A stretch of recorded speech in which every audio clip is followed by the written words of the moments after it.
What's up, everybody? Welcome back to another episode of the Arnies. We are three guys about to relive our early quarantine days. Oh, man. Those were the days.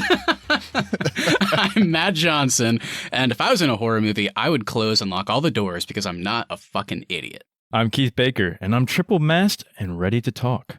And I'm Austin Terry, and I really hope you guys can make it to my next Lysol rave in the basement.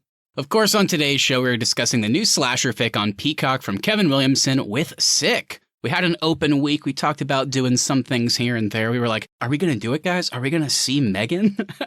And no, we didn't. I do want to still, but we'll get around to Megan eventually. Probably won't do Megan 2 and 3 has been greenlit. Oh, what? Nice. Megan 2.0. So yeah, and we stumbled upon Sick. I mean, I can really speak for myself. The main reason I was excited about it, I personally don't know anybody in the cast. The only person on the team that I know anything about is Kevin Williamson, who I'm a big fan because he created Scream. So I was like, okay, a new slasher flick from Kevin Williamson. I'm in for that. So I can't really speak to any expectations. I was just hoping for a good, fun watch. Whenever it started and I saw it was like an hour and 20 minutes, I was like, all right, they're going to be kind of quick and to the point here. I'm interested. So that's really all I can say about what I knew going in. What about you guys? How about you let everybody know what your expectations going in, if you even had any? And of course, let us know your non-spoiler thoughts on Sick. Yeah, I thought this movie was going to suck ass when I started it. But I was pleasantly surprised, I'll say that. I think COVID in this one is more than a gimmick. Like, I thought it was just going to be, it's the COVID gimmick movie. But I think they integrated into the story pretty well. A lot of the ways they use COVID makes sense. And it's a good way to get people, like, remote and isolated. So I think that really fits a horror story. I think the runtime really helps this film. Like, as soon as you kind of start to get bored, it wraps up. I think for a slasher movie, the reveal behind the mystery like really fits the story and kind of makes sense when you think about it. The characters, when they're in survival mode, for the most part, are doing smart stuff. They're doing dumb stuff at the beginning of the film. Overall, I would say I was pleasantly surprised. I don't think it's like a great film or anything, but I would say if you need something to watch, it's a great one to put on, and it's just on Peacock, so you don't have to go to theaters or anything to see it. So overall, I would say, yeah, pleasantly surprised with Sick. Yeah, I'd say the same. It didn't last long. It was a very quick movie. The chase scenes were fun. The kills were scary. Yeah, I mean, overall, it was just a good time. That's all I can really say. I don't really have much to say about it, but I think anybody would enjoy this if you're just looking for a good slasher, horror, thriller, whatever you call it. Yeah, I think for the most part, I'm going to agree with you guys. I might be a little bit lower on it.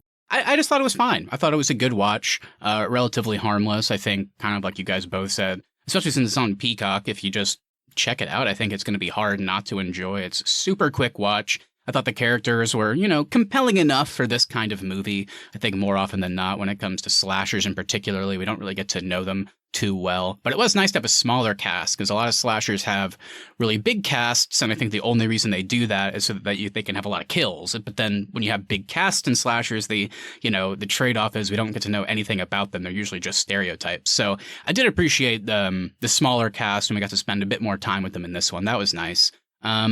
Yeah, I like the kills too. I like kind of the motivations behind certain things. And like Austin said, COVID is certainly not treated like a gimmick here. It is pretty integral to the plot, the setting, the atmosphere, and some things towards the third act as well. And for the most part, I liked how they handled it in some kind of surprising ways.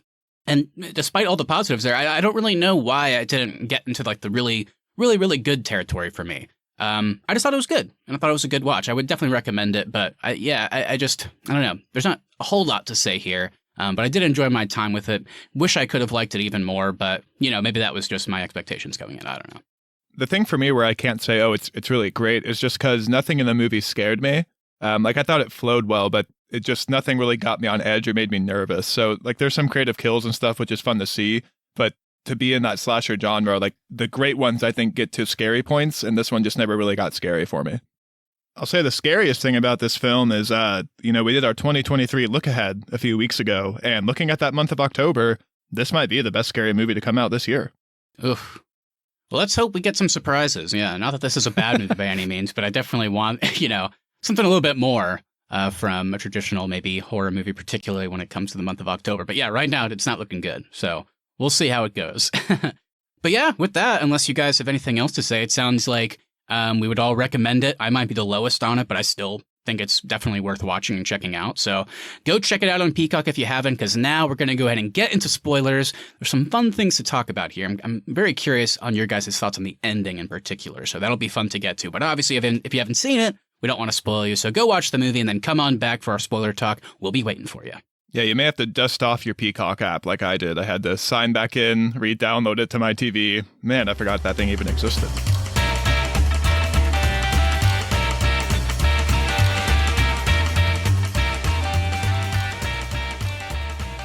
All right, everybody, welcome to Spoiler Territory. As always, Austin and Keith, how about you start us off with the cast and crew talk? All right, so Sick is directed by John Hyams, who is most well known for their involvement in the Universal Soldier franchise, but this movie is their first high-profile directorial debut. Like Matt said, the film is written by Kevin Williamson and Caitlin Crabb. Williamson is the creator of Dawson's Creek, The Vampire Diaries, and the Scream franchise, and our score for the film is composed by Nima Fakara. And going into our cast, we have Gideon Adlon as Parker, Beth Million as Miri, Dylan Sprayberry as DJ, Mark Menchaca as Jason, and Jane Adams as Pamela. All right, guys, there's our cast and crew. Any positives, any negatives? What do we got? I guess I'll give my highlight to Jane Adams as Pamela. She has a very limited amount of screen time, but I thought she was the most menacing presence in this film. She has some pretty intimidating conversations towards the end of the film. So overall, I think she's the main highlight for me. I'm going to give my highlight to Beth Million as Miri. I think she was probably my favorite character, like performance-wise. I thought she was pretty badass. She was a tough girl. I liked all of her moments, with her on the computer, on the phone, trying to get help. And then also her badass moments with fighting the bad guys. So yeah, I think Beth Million did a good job as like the best friend character. She's the only smart character in this film. Yes. Don't even get me started on DJ. God, that guy's a moron. Yeah, I want to talk about DJ because that guy is like a certified creep, in my opinion. He probably deserved to die. No. But yeah, I don't know if I can really shout out too much of the acting. I think everybody's like fine or good all around, without doubt, but just nothing there for me to, feel good about shouting out. Same with like kind of the behind the camera efforts. I don't really know where I would go there. So the person I'll shout out, I guess, is I had to look up their name, but Jerome Levy, who was the cinematographer. I did like how the movie looked. I thought some of the framing was really nice. I liked some of the shots. In particular, whenever they would kind of surprise you with how the killer or killers was lurking in the background when you might not have recognized it at first. So the way the movie looked, I thought was good, especially since it's supposed to feel super claustrophobic, obviously, because it's supposed to be a quarantine. So they definitely were able to make it look and feel that way. So I'll shout them out this time. I guess Kevin Williamson has like some fetish for two killers. Like, I mean, the second, I don't know. I was like, okay, Kevin, you did it again. And technically it's 3. I guess you're right. Yeah, that's true. So never mind. I guess I was wrong. He mixed it up. Scream +1. All right, so we don't have too much in the critical reception category yet when it comes to specifics, so I'll just kind of hit you with the overall, just give you an idea, because you know what we think, but what are the critics saying? So, Sick has actually received very positive reviews and currently has an 87% on Rotten Tomatoes. The site's critical consensus is smart, self-aware, and all too timely. The slasher co-written by Kevin Williamson is sick in all the best ways. I think that's a little too positive of a review for me. I would just say it's a run-of-the-mill slasher. I would give it the checks in the self-aware and timely category. Smart is where sometimes yes and sometimes definitely no. I mean, if my intro told you anything, I understand why they have to do it. I know there's tropes that sometimes you have to adhere to, and sometimes you also have to do it so like you can actually shoot a scene the correct way. But I don't know. Is this a Gen Z thing? Are we aging out of this, guys?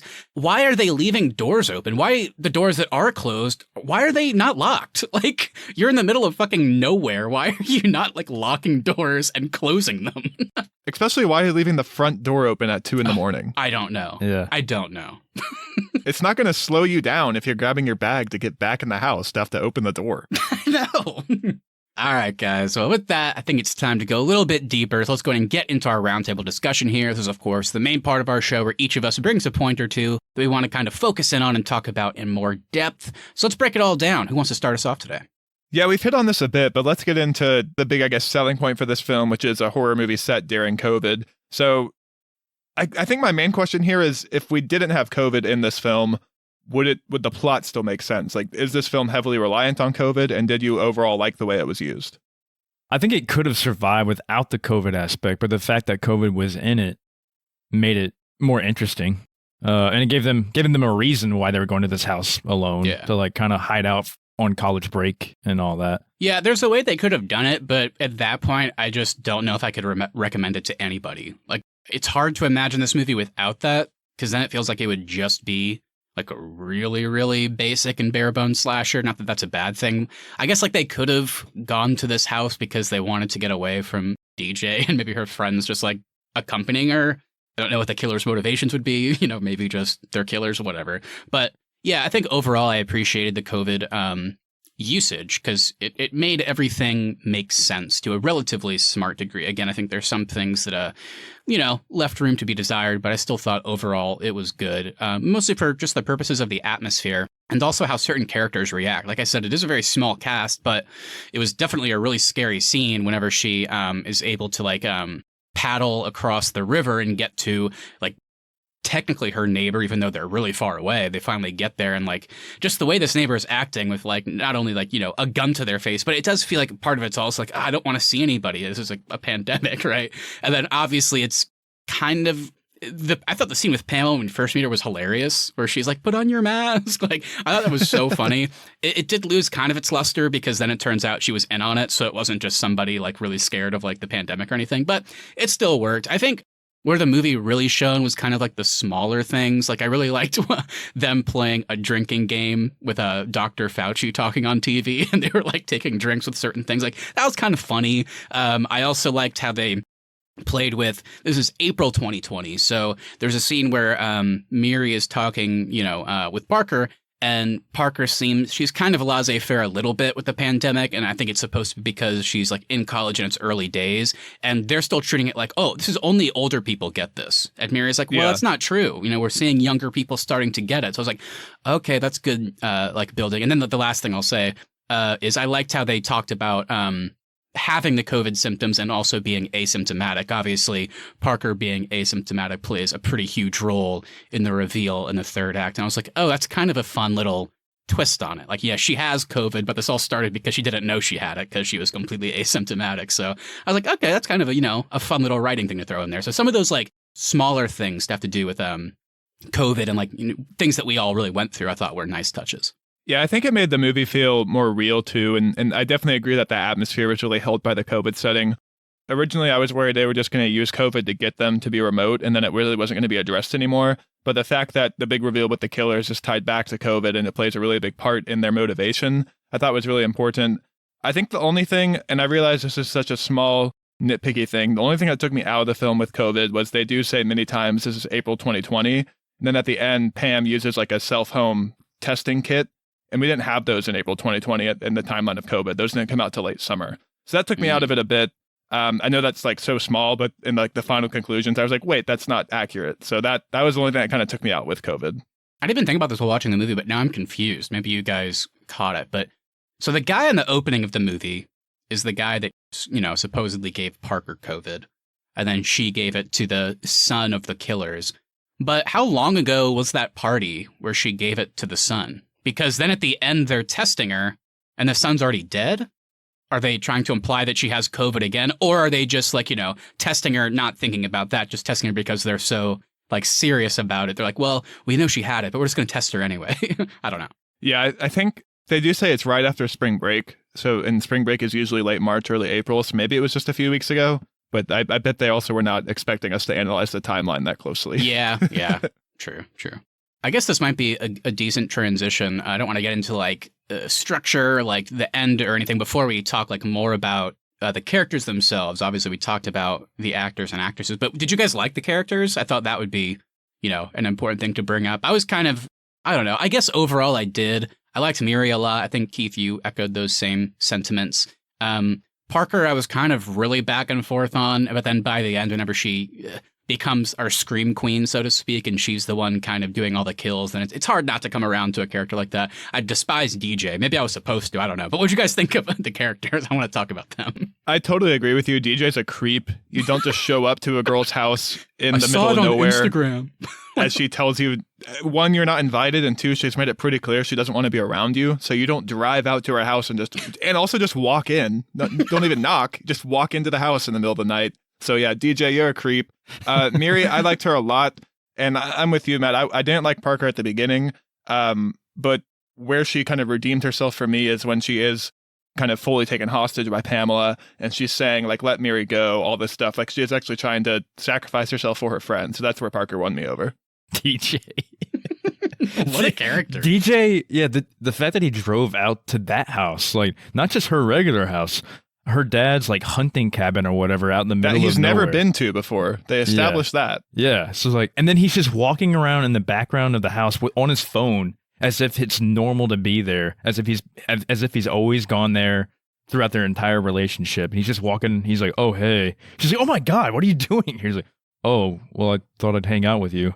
He had an interview for his art career. He couldn't get off the phone. They also did like the thing that, I don't know, anytime this happens in a movie, it just makes me immediately hate the character. I can't even remember the line because I think I just went into like a blind rage because it annoys me so much. But whenever he mentions the first creep thing where he's like, she's like, how did you know I was here? And he's like, I saw it on Instagram. It's like, okay, creeper. But the other thing was whenever he shows her the video on social media of her kissing the guy.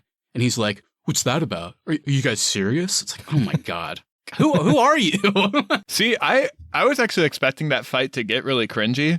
I thought he was going to like start calling her names and all kinds of stuff. And they kind of had like a pretty normal adult conversation, I thought. So I was actually surprised how well the fight came off to me. The reason it ended up coming off okay, like at first I was just I just think that's gross. Because it's like, you guys aren't together. You clearly weren't that serious. And like Parker says that DJ ghosted her. So this is the guy that ghosts her and then comes to her dad's house and is like showing her a video of her kissing someone else. Like, ooh, what's that about? It's like, fuck off.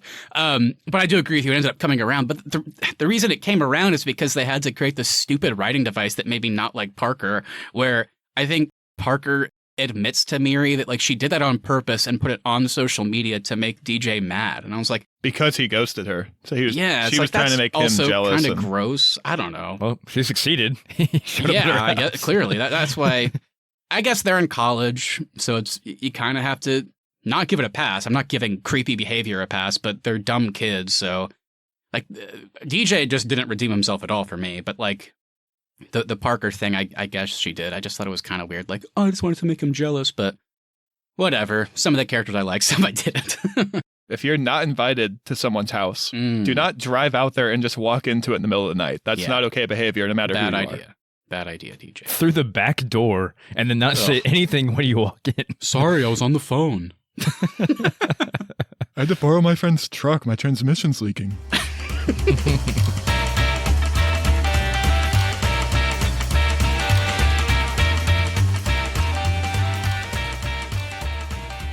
So for me, I mean, even though I like this movie, I did find it to be very similar to Scream.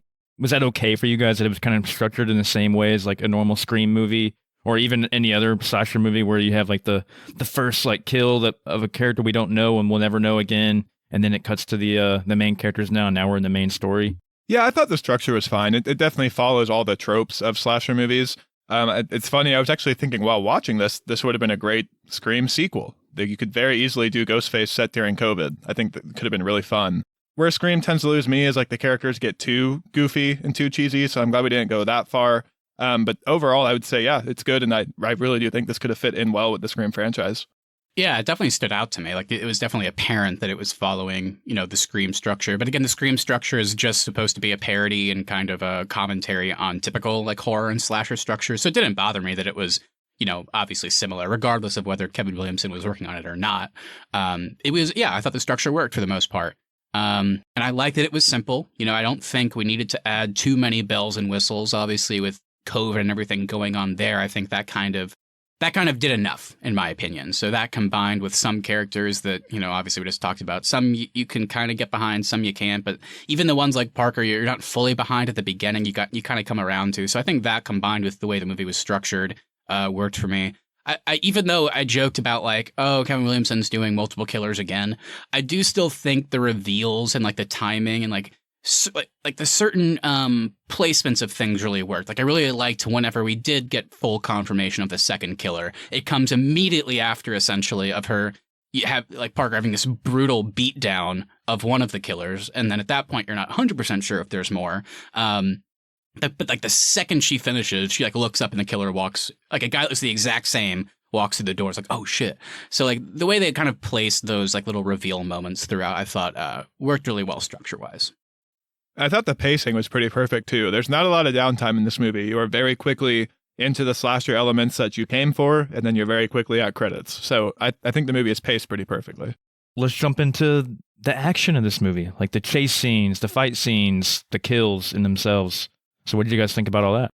I really like the way the knife like shots were used in this one. Like the knife coming through the door is a classic slasher thing in the opening. But that one like just seemed more intimidating for some reason. And I thought the scene on the raft was really fun with him like poking it up through the slots and stuff, and she's trying to avoid it. And I did like the meat cutter scene like in the guy's leg. Thought that was a pretty good moment towards the end. So there's some fun kills in here. I wouldn't say there's anything like groundbreaking in terms of kills. It's all kind of stuff we've seen before, but thought the way characters end up in certain situations with like being on the other side of the knife was pretty fun. Yeah, there is some nice Chekhov's gun style payoffs, like in one of the opening chases involves the killer and DJ, and if I recall correctly, the elk or whatever it is, like with the thing with antlers on the wall falls off, and like it's just like you don't really think about it, but then at the end of the movie, that's the thing that the killer falls off the banister and lands on. Which that's the most creative one. Yeah, which ends up killing him. It's like, okay, that was some nice like setup and payoff type things. And I'm not sure how I fully feel about it yet. Overall, I think it's like harmless and kind of fun, so whatever. But it definitely retained the Scream nature of having really like serious, like, whoa, shit, that was like a fucked up kill, and also like really goofy kills. I mean, I wouldn't call it a kill, obviously, because she doesn't die, but I thought it was so weirdly hilarious whenever she's on the raft, and then it's just revealed that I guess the killer was quietly swimming behind her and then tries to kill her in the middle of the lake. I was like, that's so goofy, but kind of funny. And then it led to like some cool stuff. I liked the way like the knife was popping up through the raft, like, because that was like the one moment that made me go, oh shit, like what the hell would you even do? Like, would you risk just diving in and trying to swim as fast as you can the rest of the way? Like, I don't know what you would do in that situation, but yeah. So I liked how there was really goofy scenes like that in addition to some of the good kills. What did you guys think about the way kind of the closing mystery unfolds, and then of course the reveal that the killers are grieving parents from Parker's party? Yeah, I mean, I guess it was cool in the way that it played into the COVID stuff. It's cool that it kind of played into the whole social media aspect that was going on during COVID. You know, how people were posting like things at parties, and some people lost their jobs because they were posting themselves at parties and stuff like that. So it was kind of cool, like we talked about earlier, how it just kind of plays into like what was going on in that present few months or year of 2020. Yeah, I thought it was a fun reveal because obviously it is. Like, them being mad at Parker, you know, they can be justified in that sense because their son, you know, presumably got it from her and then died very quickly. So that's, you know, sad and fucked up. But then, you know, like any good slasher or horror thing, they take something, you know, realistic like that and then just elevate it to like 100. So now they're just maniac killers now. And it's like a family affair, basically. Like the youngest son died and now the oldest son and the two parents are going around killing everybody involved. It is kind of interesting. I was, you know, wondering about the motives and stuff, and it's interesting that they killed, like, how far back does the chain go? Because presumably, Parker would have been the last person they killed as the person that directly gave their son COVID. But we know in the beginning, in the opening scene, we realize that the person that they killed there is the person that gave Parker COVID. So are we to believe that they've been doing this? Well, I guess they haven't been doing it for a long time. Again, it's like, you know, Austin said, we shouldn't think too much about the timeline, I guess. But their son hasn't been dead long. Have they been like on a rampage? Like, did they find this Tyler guy? Like, how many people back did they go? That like, who started this COVID chain? Like, who was the first person they killed? And are they doing it super quick? So it would be interesting to get like the full chain of what they were trying to do. So that element was interesting. Like, they were just like killing everybody that was related to this specific case. So yeah. Yeah, I thought for a slasher, the reveal was done really well. I was happy that everything was connected. Like when they do the whole DJ Parker fight with the social media post, I was like, why is this in here? And then the fact that it ties back to the actual killers, I like that. I wasn't able to guess it. Like I wasn't able to guess who it was. So I thought that was fun too. And yeah, it does just kind of make it feel more lived in. Like you said, Matt, I can understand why the parents are upset with Parker. Obviously, they took it too far. And I also did like that Parker called out, like, well, where was your son's mask? Why was he at the party? Like, she did kind of try to tell them, like, your logic doesn't really make sense here, but they're just so gone in their grief that they're not listening.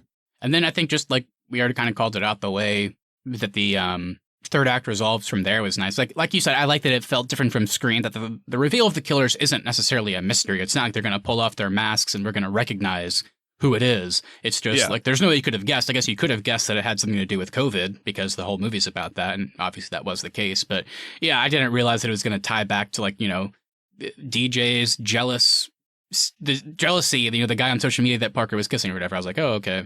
That was a fun connection. But I liked how it happened. You know, they got the reveal out of the way. And then there's probably only like, I don't know, maybe like 5 minutes of the movie left after that scene. You know, we get Parker kind of redeeming herself a little bit, trying to save Miri trying to call the cops. It doesn't work, of course. They destroy the router. And then, you know, the dad dies pretty quick, and then it culminates in trying to escape to a barn where ultimately Pamela goes up in flames as the cops arrive. So I like that, you know, they did the reveal. It kind of made you go, it sounds like for all of us, we're like, oh, okay, that's interesting. That's kind of cool. And then the movie has like one final kind of hurrah action-wise and then ends. I was like, okay, yeah, I like that third act quite a bit. I'll also say if you are ever trying to escape a slasher, and you're in a truck with a slashed tire, don't drive in reverse the whole way. Like at some point, put it in drive and try to drive forward. I'm going to start a separate podcast that's just called Austin Slasher Slick Tips, and it'll be just ways to escape a slasher. Yeah, not that any of us would, because we probably wouldn't, but I think we'd be like somewhat smarter than some of these people. We could, you know, we'd make a fair shot at it. We'd do okay. They should have just locked themselves in the basement. It was already covered in Lysol. Yeah, the killers would have loved it down there.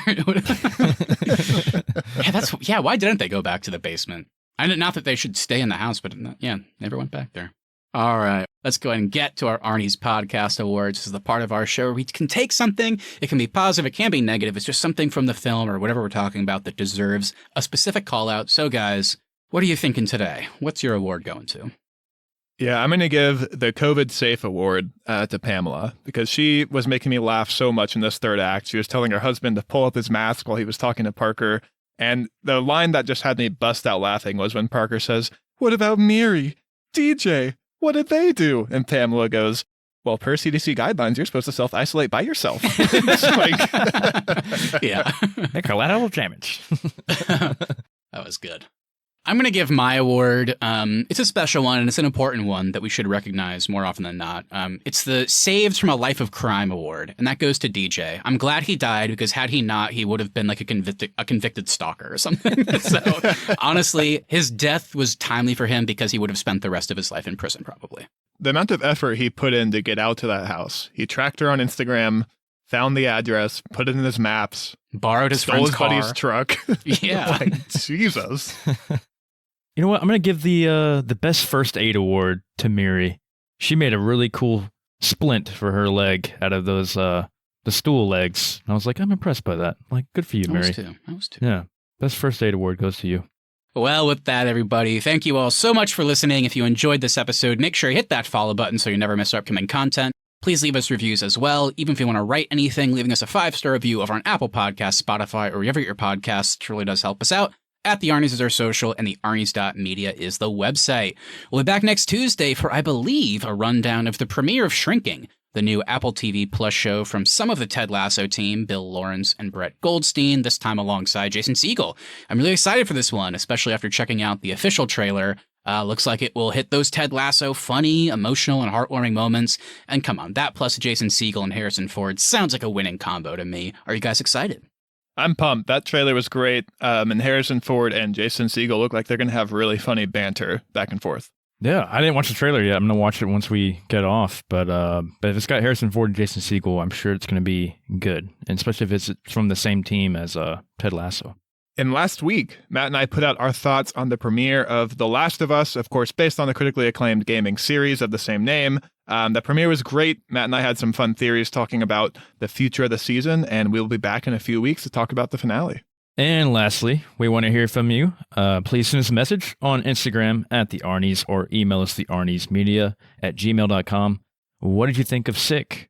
Are we in for more quarantine-based horror movies? Anything you say we'll read on the show and react to it live on our latest episode. That's right, everybody. Have a great rest of your week. We hope you enjoyed this one. We'll see you next time for Shrinking. And I'm glad that I cannot say rest in peace, DJ, because I don't like him. So I'm taking away that RIP. Fuck you, DJ. See ya. Pull your mask up.